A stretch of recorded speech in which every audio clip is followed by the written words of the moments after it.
இந்த டைம்ல சோஷியல் மீடியால அதிகமா பேசப்படுற ஒரு விஷயம் வந்து paid promotions, paid reviews. Round table கான்ஃபரன்ஸ்ல பிரேம்குமார் சொல்லியிருக்காரு 96 பட இயக்குனர். அவர் என்ன சொல்லிட்டாரு, டோட்டலா சொல்லிட்டாரு 90% ரிவ்யூஸ் தமிழ்ல வந்து பெய்டு ரிவ்யூஸ். பிரேம்குமார் 90% சொல்லிட்டு நான் ஒத்துக்கல.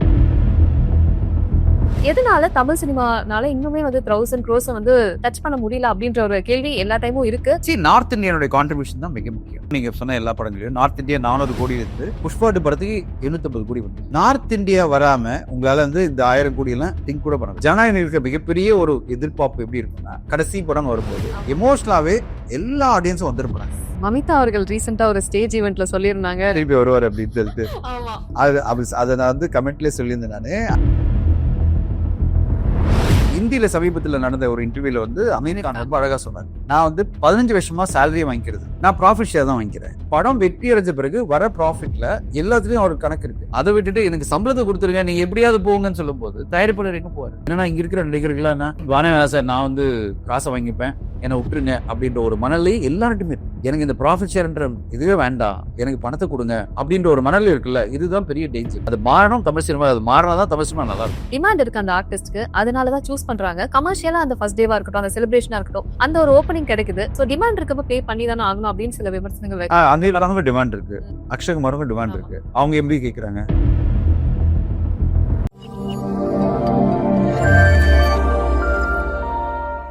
இந்த டைம்ல சோஷியல் மீடியால அதிகமா பேசப்படுற ஒரு விஷயம் வந்து பெய்ட் ப்ரமோஷன்ஸ், பெய்ட் ரிவ்யூஸ். இந்த விஷயம் வந்து அதிகமா பேசுறாங்க. சமீபத்துல கூட ஒரு படம் வந்தது. ஸ்டார்டிங்ல வந்து மோஸ்டா ரிவ்யூவர்ஸ் கிட்ட இருந்து நெகட்டிவான ரிவ்யூஸ் தான் வந்தது. கொஞ்சம் நாட்கள் கழிச்சு பாத்தீங்கன்னா இன்ஃபுளுசர்ஸ் கிட்ட இருந்து ஒரு வீடியோ வருது, எல்லாருமே ஒரே ஸ்கிரிப்டா பேசுற மாதிரி இருக்கு. சோ எல்லாருமே பாசிட்டிவா பேசுறாங்க. அது ஒரு விதமான பெய்ட் ப்ரமோஷனா இருக்குமா அப்படின்ற ஒரு டவுட் வருது. இதை நீங்க எப்படி பாக்குறீங்க? நேத்து வந்து ஒரு ஒரு ரவுண்ட் டேபிள் கான்ஃபரன்ஸ்ல பிரேம்குமார் சொல்லியிருக்காரு 96 பட இயக்குனர். அவர் என்ன சொல்லிட்டாரு, டோட்டலா சொல்லிட்டாரு 90% ரிவ்யூஸ் தமிழ்ல வந்து பெய்டு ரிவ்யூஸ் அப்படின்னு அவர் சொல்லிட்டாரு. ஸோ அவருக்கு என்ன ஒரு கன்சர்னா இருந்திருக்குன்னா, ஒரு பெய்ட் ரிவ்யூவா பண்ணும்போது அதனுடைய கமெண்ட்ஸ் வேற மாதிரி மாறுது, பே பண்ணலன்னா வேற மாதிரி இருக்கு அப்படின்றதுனால அவர் அப்படி பேசிட்டாரு. என்ன பொறுத்தவரை வந்து ரிவ்யூஸ் என்பது நீங்க பாத்தீங்கன்னா, ஒரு ஜெனியூனான ரிவ்யூஸ் அப்படின்னு எடுக்கணும்னு வச்சுங்களேன், வெரி சேலஞ்சிங் தான். ஏன்னா நிறைய பேருக்கு ஒரு அஜெண்டா ஒன்று இருக்கும். நம்ம வந்து யூடியூப் எடுத்துங்க, வெகு சில பேர் தான். இப்போ வந்து எந்த அளவு போயிருக்குன்னா, நான் நடுவில் பேசி அது வந்து ஒரு பெரிய இஷ்யூவா மாறுச்சு. நான் வந்து என்ன சொன்னேன், பணம் கொடுத்தா தான் ரிவ்யூ பண்ணுவேன் அப்படின்ட்டு யூடியூப் சேனல்லாம் இருக்காங்க. அவங்களால மாத்தணும்னு சொல்லிட்டு நாங்க போராடணும் இண்டஸ்ட்ரியில. அது பேசின பிறகு இப்ப எல்லாருமே ரிவ்யூ பண்ண ஆரம்பிச்சிட்டாங்க. எல்லா படங்களையும் ரிவ்யூ பண்றாங்க. அந்த வகையில நான் பாராட்டுறேன். அந்த ரிவ்யூஸ் எல்லாம் நம்ம சொல்றதை கேட்டுக்கிட்டாங்க. இல்ல படமெல்லாம் வேண்டாம், ரிவ்யூ பண்ணிடுறேன், ப்ரொமோட் பண்ணனா காசு கொடுங்க. ப்ரொமோட் பண்றதுக்கு காசு கேட்கலாம். யூடியூப் சேனல்ல உங்களோட விளம்பரம் வரணும்னா காசு கொடுக்கணும். இது எல்லா சேனலும் கேட்கலாம். அதுக்கு தானே சேனல் இருக்கு. இப்போ சேனல் என்பது என்ன? டிவி சேனல்ல நீங்க ஒரு நியூஸ் கொடுக்கறதுக்கு பணம் கேட்டாதான் தப்பு. அந்த ப்ரொமோஷன் போடுறதுக்கு பணம் கேட்டா தப்பே கிடையாது. என்னோட 10 செகண்ட்ஸ் பாட்டை போடுங்கன்னா அதுக்கு பணம் கொடுத்துதான் ஆகணும். அது வந்து டெஃபினட்டா அது வந்து ப்ரொமோஷனுக்கான ஒரு பணம். ஆனா என்னுடைய நியூஸ் போடுறதுக்கு, அதாவது என்னுடைய பாடலை போடுறதுக்கு நான் காசு கொடுக்கணும்னா அது தானே கேட்கலாம். அது மாதிரி தானே ரிவ்யூ போடுறதுக்கு எனக்கு காசு கொடுங்க அப்படின்னு சொல்றது. சோ இதுதான் நான் பேசினேன். அது பிறகு நிறைய ரிவ்யூஸ் எல்லாம் அவங்க மனசு மாறிடுச்சு. யூடியூப்ல பாத்தீங்கன்னா ஜெனியூனா சில ரிவ்யூஸ் இருக்காங்க. அவங்க வந்து அன்பயஸ்ட். அவங்க வந்து பணம் கொடுத்து நீங்க இன்ஃபுளுன்ஸே பண்ண முடியாது. அவங்களுக்கு என்ன தோணுதோ அதை கரெக்டா சொல்லிடுவாங்க. அதான் ஆடியன்ஸும் மதிக்கிறாங்க, ஆடியன்ஸும் நம்புறாங்க. இவங்க சொல்லதான் கரெக்ட் அப்படின்னு நம்புறாங்க. ஆனா இது நடுவுல ஒரு செக்மெண்ட் இருக்கு, 3 செக்மெண்ட் இருக்கு. ஒன்னு வந்து ட்ரெடிஷனல் மீடியா. இந்த ட்ரெடிஷனல் மீடியா பாத்தீங்கன்னா அவங்க இதெல்லாம் கிடையாது. பணம் கொடுத்தீங்க கொடுக்கல அதெல்லாம் கிடையாது. நான் சொல்றது பத்திரிகைகள்.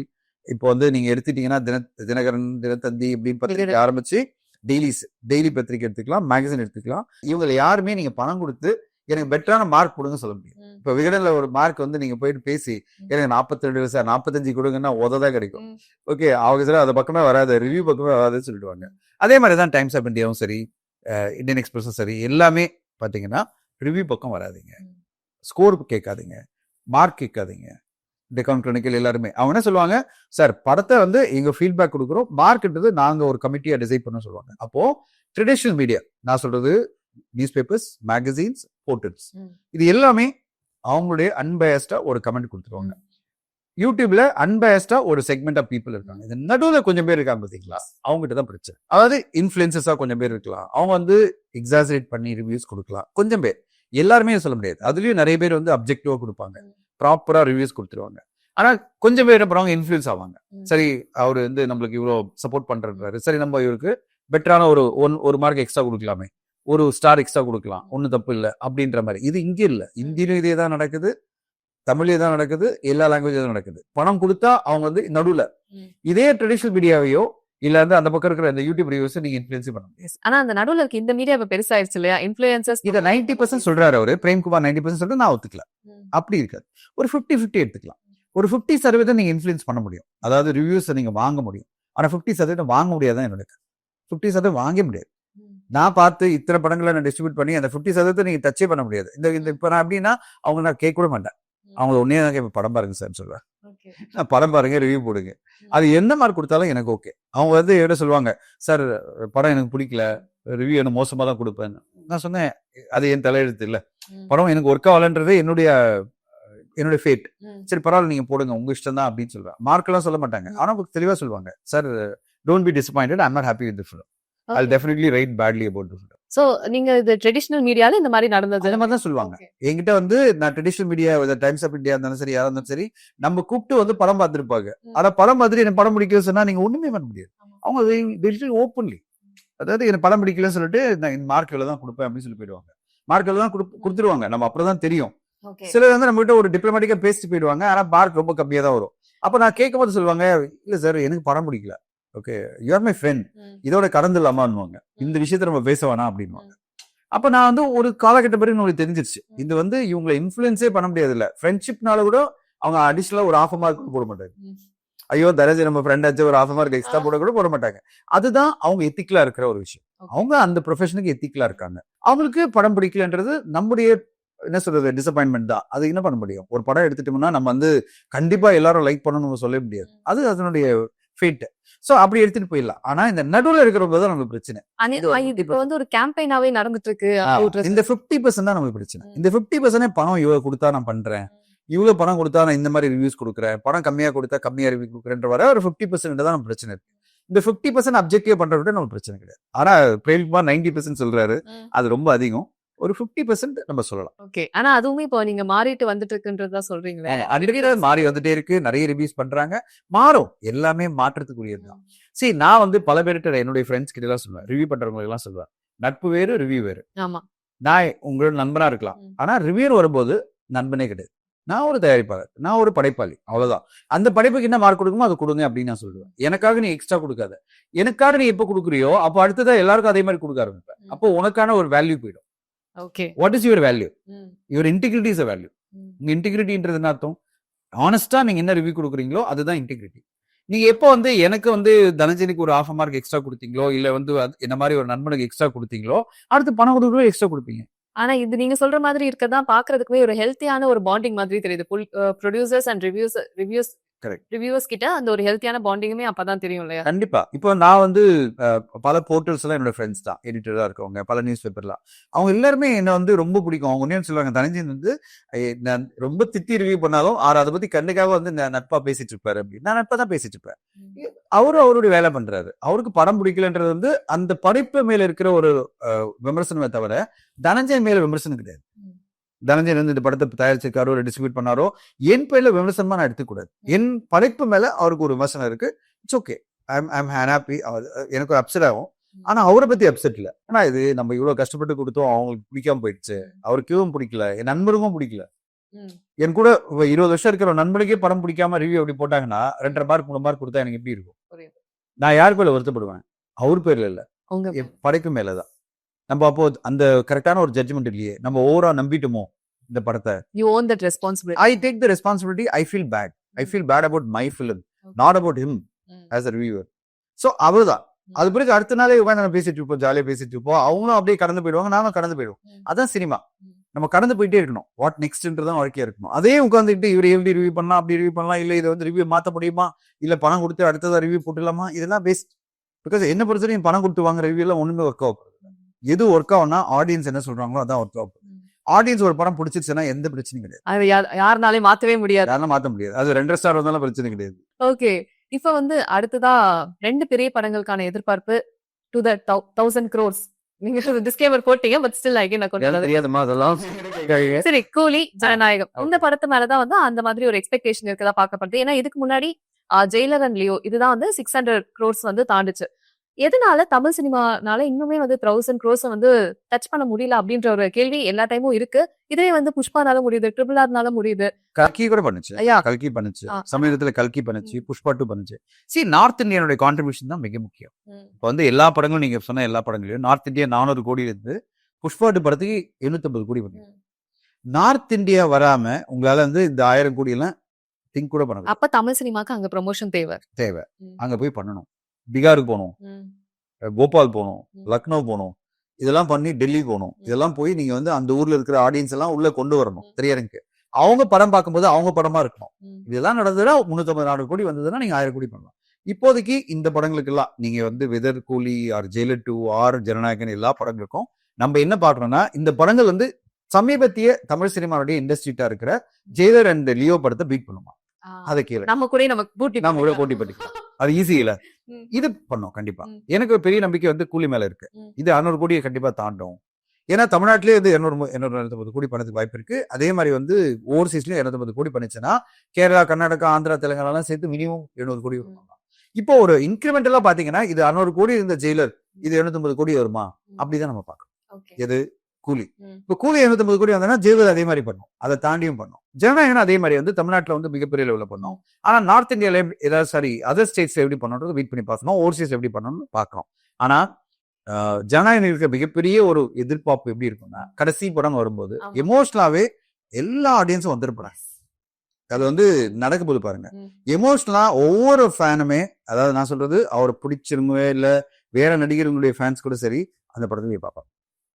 அதனால அந்த படம் வந்து மிகப்பெரிய அளவில் வெற்றி அடையும். அது எனக்கு பெரிய நம்பிக்கை இருக்கு. ஒரே காரணம் வந்து கடைசி படம்ன்றாங்க விஜய் சார் இனிமே படமே இல்ல அவர் பழைய படத்தை பார்க்கிற இந்த புது படத்தை போய் பார்ப்போம் திரையரங்குல அப்படின்ற ஒரு அனுபவத்துக்காகவே லட்சக்கணக்கான பேர் வந்து திரையரங்குல பார்ப்பாங்க. ஒரு மிகப்பெரிய இண்டஸ்ட்ரீட்டா மாறதுக்கான வாய்ப்பு ஜனநாயகம்.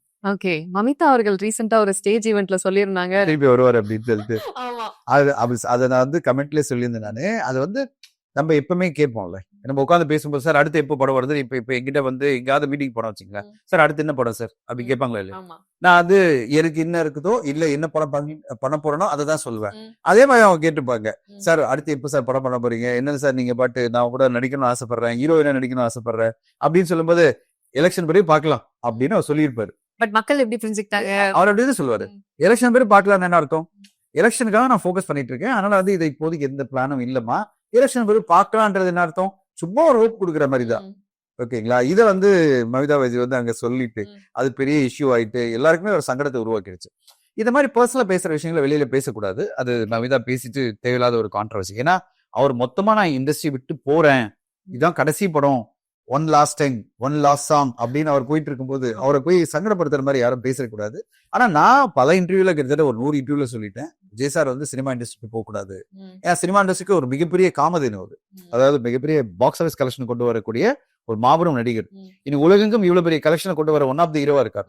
இப்போ ரஜினி சார் எப்படி பண்றாரோ அதே மாதிரி வந்து விஜய் சார் தொடர்ந்து பண்ணிட்டு இருக்காரு. அப்ப அவர் விட்டுட்டு போக கூடாது. ஒரு பவன் கல்யாண் மாதிரி அவரும் தொடர்ந்து இருக்கலாமே அதுதான் என்னுடைய ஆசை. பட் அவரு தெளிவா சொல்லிட்டாரு நீ ஆசைப்பட்டு இருப்பா எனக்கு ஒன்றும் பிரச்சனை இல்லை எனக்கு வந்து அரசியல் தான் என்னோட வாழ்க்கை அப்படின்னா நம்ம ஒன்றும் சொல்ல முடியாது. இப்போ அவர் அரசியல போறாருன்னா வாழ்த்தி வரவேற்கணும். சரி ஓகே நீ அரசியல்ல பெருசா சாதிங்க எப்படி சினிமால சாதிச்சிங்களோ அப்படின்னு நம்ம சொல்லிட்டு விட்டுட்டு அவர் திருப்பி வரணும் அப்படின்னு நம்ம பிரியாரம் பண்ண முடியாது. அதனால அரசியல் எலெக்ஷன் பிறகு பேசலாம் அதை பத்தி திருப்பி பேசலாம். ஓகே, இப்ப நீங்க கூலி பத்தி சொல்றப்ப ப்ரொமோஷன் மட்டும்தான் ஒரே காரணமா இருக்குமா சார் இந்த 1000 கோடிக்கு? ப்ரொமோஷன் மட்டுமே கிடையாது அந்த கண்டென்ட் அந்த ஊருக்கு அப்பீல் ஆகும். இப்போ நீங்க அங்க வந்து இன்னொரு விஷயம் இருக்கு. நாங்க வந்து எங்களோட ட்ரேட் கைட்ல எக்ஸாம்பிள் சொல்லியிருந்தோம் release date is very crucial அப்படின்னு போட்டிருந்தோம். காம்படிஷன்ல எப்படி வருது அந்த தேதியில வருது பாத்தீங்கன்னா வார் 2 வருது. வார் 2ல ரித்திக் ரோஷன் அண்ட் ஜூனியர் என்டிஆர் நடிக்கிறாங்க. எவ்வளவு பெரிய ஹைப் அந்த படத்துக்கு இருக்கு. ORF ஃபிலிம் தயாரிப்பு மிகப்பெரிய ரிலீஸ். இப்போ ஆடியன்ஸோட ஃபர்ஸ்ட் பிரையாரிட்டி எந்த படம் இருக்கும்? நார்த் இந்தியால கண்டிப்பா வார் 2 தானே இருக்கும். அப்போ வார் 2 இல்லைன்னா நீங்க சொல்லலாம் கூலி படத்துக்கு வந்து ஒரு மிகப்பெரிய ரெஸ்பான்ஸ் இருக்கும் பாக்ஸ் ஆஃபீஸ்ல சொல்லிட்டு. அப்போ நம்பர் 1 ப்ரியாரிட்டியா வந்து நார்த் இந்தியா பொறுத்தவரையும் வந்து கூலி தானே இருக்கும். அதே சவுத் இந்தியா வரும்போது எது நம்பர் 1 இருக்கும்போது கூலி தான் இருக்கு. சோ அப்போ வார் 2 டீமும் அவங்க ஃபீல் பண்ணிட்டு இருப்பாங்கல்ல. ஆனா இப்ப பாலிவுட் ஸ்டார்ஸே நம்ம இன்க்ளூட் பண்றதுக்கான காரணம் அதுவாதான் இருக்குமா சார்? கண்டிப்பா எல்லாருமே இந்த தான் நம்மளுக்கு ஒரு ரீச் கிடைக்கும். ஆனா இந்த விஷயத்தை பொறுத்தவரை வந்து அமெரிக்கான இன்க்ளூட் பண்ணதுக்கு காரணம் ஒரு ஃப்ரெண்ட்ஷிப் தான். அமெரிக்கானுக்கும் லோகேஷ் கனகராஜ் ஃப்ரெண்ட்ஷிப்ல அவர் வந்து ஒத்துக்கிட்டாரு. ரெண்டாவது அமெரிக்கானும் லோகேஷும் அடுத்த படம் பண்ண போறாங்க அதனால அவங்க பண்ணிட்டு ஒத்துக்கிட்டாங்க. ஆனா அதை தாண்டி அந்த படத்துக்கு ஒரு ஹைப் வரும். அமீர் கான் நடிக்கிறதுக்கு ஒரு ஹைப் வரும். ஆனா அது ஒரு கேமியோ தானே. ஒரு கேமியோன்னா ஒரு 10 நிமிஷம் வராரு வச்சுங்களேன். அதுக்காக வந்து லட்சக்கணக்கான பேர் வார் 2 ப்ரையாரிட்டி இல்லாம வரமாட்டாங்க. வார் 2 தான் ப்ரையாரிட்டியா வருவாங்க. அடுத்ததா கூலி பார்க்கலான்றது அந்த ஊர்ல போய் நம்ம எப்படி ப்ரொமோட் பண்றோம். ஒன்னு கண்டென்ட், ரெண்டாவது அந்த காஸ்ட் அண்ட் குரூ, அடுத்து மூணாவது ரொம்ப முக்கியமான விஷயம் வந்து ரிலீஸ் டேட். அந்த ரிலீஸ் டேட்ல காம்படிஷன் எப்படி இருக்குன்னு பார்க்கணும். இப்போ நாலாவது அந்த கண்டென்ட் எப்படி வந்து ப்ரொமோட் பண்ணப்பட்டது. இப்போ நீங்க ப்ரொமோஷன் பண்ணல, இப்போ உங்க ரிலீஸ் டேட்டும் காம்படிஷன்ல இருக்கு. ஓகே, கண்டென்ட் எப்படி இருக்கு நம்ம சொல்ல முடியாது. இப்போ எப்படி போய் நீங்க வந்து கேரண்டியா சொல்ல முடியும் நார்த் இந்தியால ஒரு பெரிய கலெக்ஷன் வரும்னு சொல்லிட்டு? வெயிட் பண்ணி பார்க்கலாம். ஓகே, வெயிட் பண்ணி பார்க்கலாம். அண்ட் அடுத்ததா ஆடியோ லான்ச் எப்ப இருக்கும், எப்படி இருக்கும் அப்படின்னு சொல்லி இந்த மாசம் சொல்லியிருக்காங்க. இந்த மாசம் இன்ல கண்டிப்பா வரும்னு சொல்லியிருக்காங்க. பெரிய ஆடியோ லான்ச் நடக்க போகுதுன்னு சொல்றாங்க. எல்லாருமே வெயிட் பண்றது ரஜினி சார் என்ன பேச போறாரு அப்படின்னா. ஆனா கண்டிப்பா இந்த மாசத்துல நடந்துரும். ஏன்னா 2 வாரம் முன்னாடி பண்ணிடுவாங்க. ஏன்னா அவங்க சன் டிவில டெலிகாஸ்ட் பண்ணணும், அதுக்கு எடிட் பண்ணி டெலிகாஸ்ட் பண்ணி அதை போடுறதுக்கே 1 வாரம் முன்னாடி போடணும்னா அவங்க கண்டிப்பா 2 வாரம் முன்னாடி ஈவென்ட் நடந்தாகும். சோ நம்ம கண்டிப்பா எதிர்பார்க்கலாம் இந்த மந்த்க்குள்ள நடக்கும். ஓகே சார், இன்னொரு விஷயம் சார், இப்ப ஜனநாயகம் அந்த படத்தை பொறுத்த வரைக்கும் நீங்க சொன்ன மாதிரி கடைசி படம் அப்படின்ற ஒரு விஷயம் இருக்கு. அண்ட் பாக்ஸ் ஆஃபீஸ் கலெக்ஷனோட கிங் ஆல்ரெடி நம்ம டிஸ்கஸ் பண்ண மாதிரி தளபதி அவர்கள். சோ இந்த மாதிரி விஷயங்கள் இதுக்கு அடுத்த வரக்கூடிய வருடங்கள்ல நிறைய போட்டிகளுக்கான நிறைய புதிய படங்கள், சின்ன படங்கள், அதுக்கான வாய்ப்புகளும் அதிகரிக்குமா? அப்படிலாம் இல்ல. சினிமா பொறுத்தவரை வந்து எல்லா படங்களும் வேணும். பெரிய படங்களும் வேணும், சிறு படங்களும் ஓடணும். இப்போ டூரிஸ்ட் ஃபேமிலி திடீர்னு ஒரு 80-90 கோடி கலெக்ட் பண்ணது இண்டஸ்ட்ரி செலிப்ரேட் பண்ணது இல்லை. ஒரு குடும்பம் 35 கோடி பணம் செலிப்ரேட் பண்ணோம், மாமன் ஒரு 40 கோடி பணம் செலிப்ரேட் பண்ணோம். அதே சேம் டைம் அப்படியே ஒரு வாரத்திலே வந்து இவ்வளவு பெரிய கலெக்ஷன் எந்த படம் கொண்டு வர முடியும்? ஒரு பெரிய ஆர்டிஸ்ட் படம். ஒரு உதாரணம் சொல்றேன். நான் வந்து இப்பதான் ஒரு ஒரு ஒரு வீடியோக்காக ரெடி பண்ணிட்டு இருந்தேன். 250 கோடி ரூபாய் வந்து படம் வந்து குட் பை அக்லி கலெக்ட் பண்ணிருக்கேன். அந்த வீக்கெண்ட்ல மட்டுமே 5 நாட்கள் வீக்கெண்ட் அந்த படம் 172 கோடி. லைஃப் டைம்ல எவ்வளோ? 250 கோடி. 70% 5 நாள் வந்துருக்கு. புரியுதுங்களா? 172 கோடி வந்து 5 நாட்கள்ல வருதுன்னா அது பிகாஸ் அஜித் சார். கரெக்டுங்களா? அப்போ அந்த ஓப்பனிங் கொண்டு வரதான் நம்ம ஓப்பனிங் கிங்னு சொல்றோம். இந்த ஓப்பனிங் கிங் விஜய் சார் இருந்தாலும் சரி, நம்மளுக்கு வந்து அஜித் சார் இருந்தாலும் சரி, ஏன் தேவைப்படுது ஒரு ரஜினி சார் இருந்தாங்கன்னா இந்த ஓப்பனிங் 5 நாட்களில் 172 கோடி 69-70% வந்து 5 நாட்கள்ல கொண்டு வரக்கூடிய புல் இருக்கிறவங்க. அவங்க படம் அனௌன்ஸ் பண்ணாலே போறோம். புக் மை ஷோல வந்து ட்ரெண்டிங்ல 1 மில்லியன் புக்கிங் எல்லா ஷோவும் புக் ஆயிடும். 5 நாளுக்குள்ள புக் ஆகுது இல்ல. இதுதான் அவங்க பவர். அந்த ஸ்டார் பவர் நம்மளுக்கு தேவைப்படுது. அதுக்காக தான் நம்மளுக்கு பெரிய பெரிய ஸ்டார்லாம் தேவைப்படுது. அந்த ஸ்டார்கள் இருந்தாதான் நான் சொல்றது இவங்க மட்டும் இல்ல, இவங்களை தாண்டி இருக்கிற அடுத்தடுத்த ஸ்டாரும் இதே மாதிரி புக் மை ஷோல போட்ட உடனே புக்கிங் ஆயிடணும். 1 மில்லியன் புக்கிங் ஆகணும். 5 நாள் டிக்கெட்லாம் வித்துடணும். அது வித்தாதான் இண்டஸ்ட்ரி ரொம்ப எக்ஸைட்டிங்கா இருக்கும். அந்த ஃபர்ஸ்ட் டே செலிப்ரேஷன்ன்றது ரொம்ப முக்கியமா, ரொம்ப முக்கியம். ஃபர்ஸ்ட் டே இல்ல, ஃபர்ஸ்ட் வீக்கெண்ட். நம்ம ஃபர்ஸ்ட் டே மட்டுமே தப்பிச்சிட முடியாது. 5 நாட்களோ 4 நாட்களோ, அந்த 4 நாட்களோ இல்ல 3 நாட்களோ. ஃப்ரைடே வந்ததுன்னா ஃப்ரைடே சாட்டர்டே சண்டே, தேர்ஸ்டே வந்ததுன்னா 4 நாட்கள், வெட்னஸ்டே வந்ததுன்னா நம்ம வந்து 5 நாட்கள். இப்போ நீங்க பாத்தீங்கன்னா இந்த வீக்கெண்டு தான் ரொம்ப ரொம்ப குரூஷியல். அந்த 3 நாள் 4 நாள் இருக்கு பாத்தீங்களா, ரொம்ப குரூஷியல். அந்த வீக்கெண்ட் மட்டும் நம்ம வந்து லட்சக்கணக்கான ரசிகர்கள் உள்ள கொண்டு வந்துட்டோம்னா அடுத்த பிறகு அவங்களே பேசி பேசி பல பேர் வச்சிருவாங்க. 2வது வாரம் படம் ஓடும். அந்த வீக்கெண்டே நம்மளுக்கு ஸ்ட்ராங்கா இல்லைன்னு வச்சுங்களேன், உங்களால ஒண்ணுமே பண்ண. அது பிறகு ஒன்றும் படம் நிக்காது. இப்போ தக்லீஃப் நடந்த விஷயம் அதான். ஒரு நாள் தான் ஆடியன்ஸ் வந்தாங்க, 2வது நாளே அவ்வளவு நெகட்டிவிட்டி வந்த உடனே செகண்ட் டே வரல. அந்த வீக்கெண்டே ரொம்ப வீக்கா மாறின உடனே மண்டேல இருந்து ஆளே காணும். இது வந்து சமீபத்துல ஒரு பெரிய சிக்கலாவே பாக்குறீங்க இல்லையா தமிழ் சினிமால, இந்த ஃபர்ஸ்ட் டே ரிவ்யூன்றது?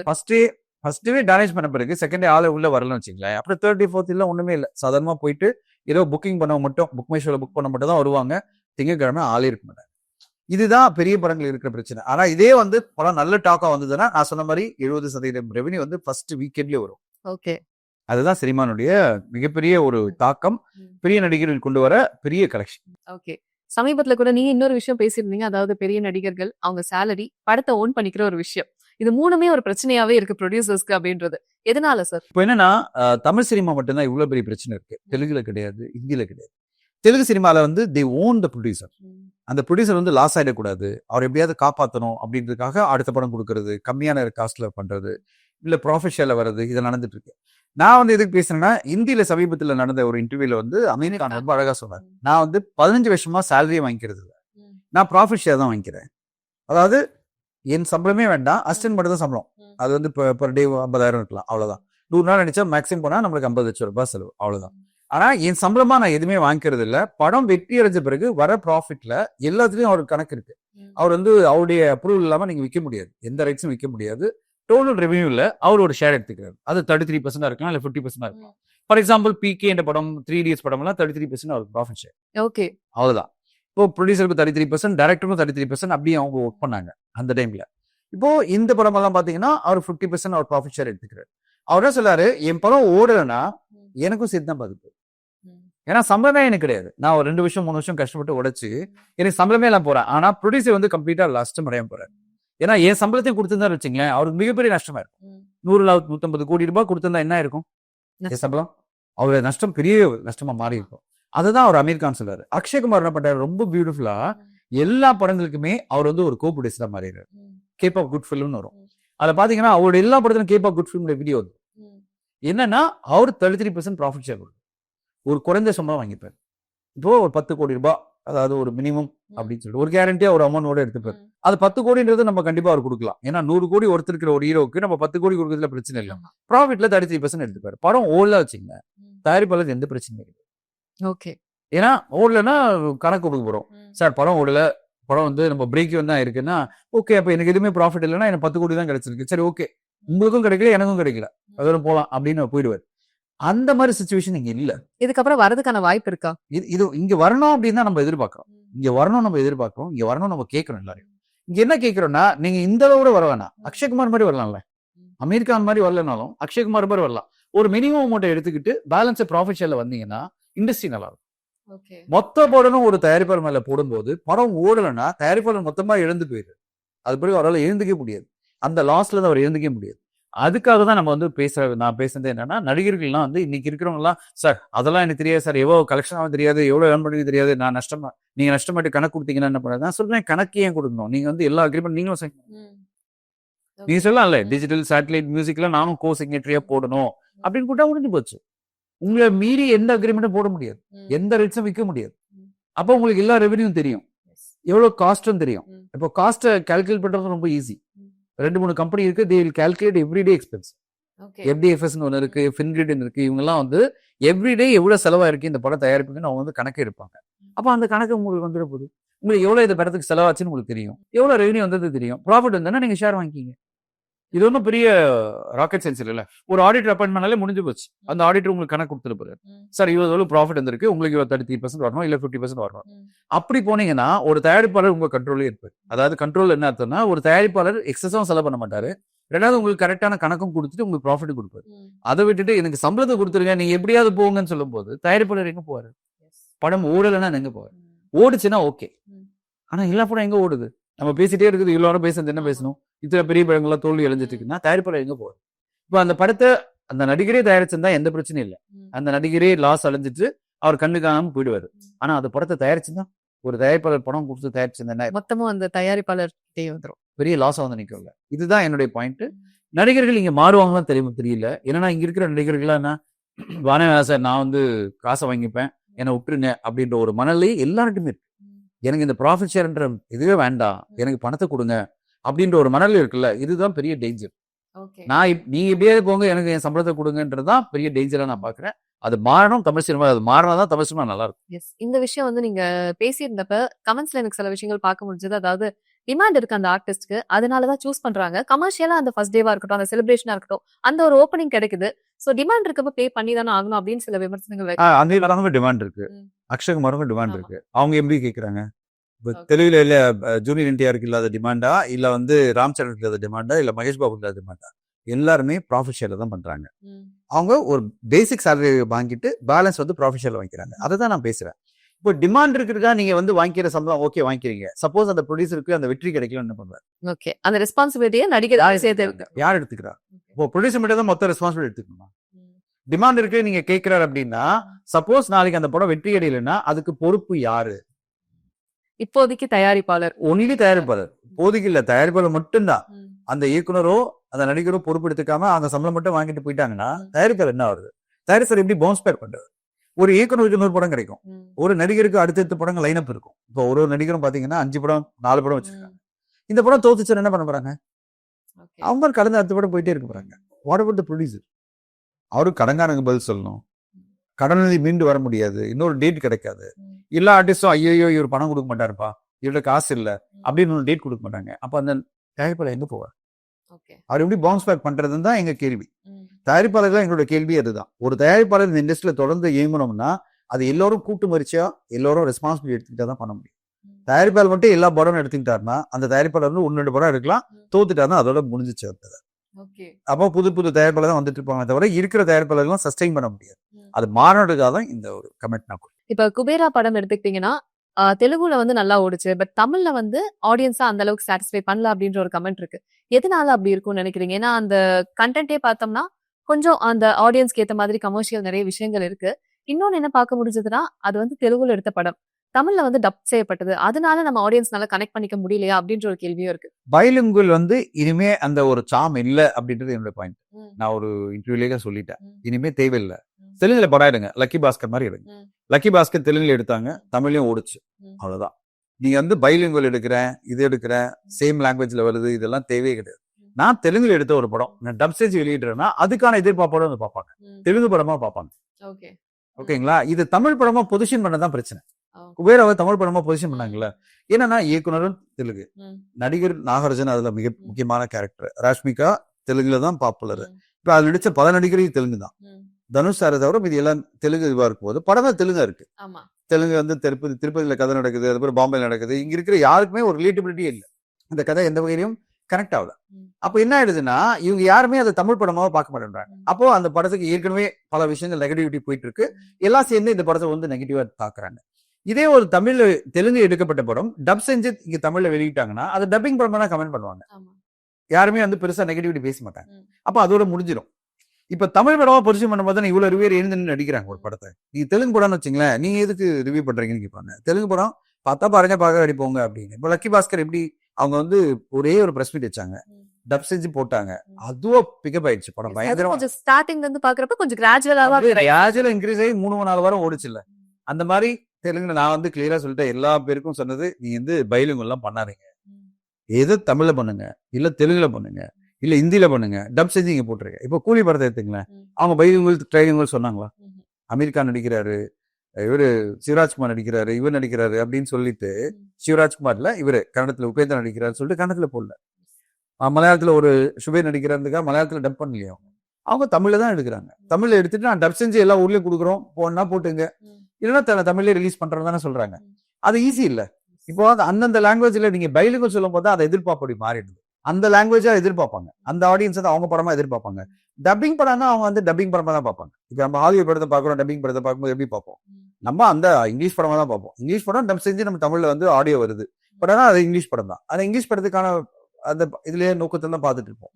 இப்ப தமிழ் படமா அதை பொசிஷன் பண்ணி தான் பாட்டி போடல, நம்மளுக்கு ஒரு கோவம் வந்துடும். அதுதான் சொல்றேன். Yes, thank you so much sir. அதாவது நிறைய ஆதகங்களும் எங்களால பார்க்க முடிஞ்சது. அண்ட் நீங்க சொன்ன நிறைய பதில்கள்ல எக்ஸ்ட்ரா கேள்விகள் சினிமாவை நோக்கி இருந்தது. அதுக்கெல்லாம் சீக்கிரமா பதில் கிடைக்கணும்னு நினைக்கிறேன். Thank you so much sir. Thank you sir. Thank you.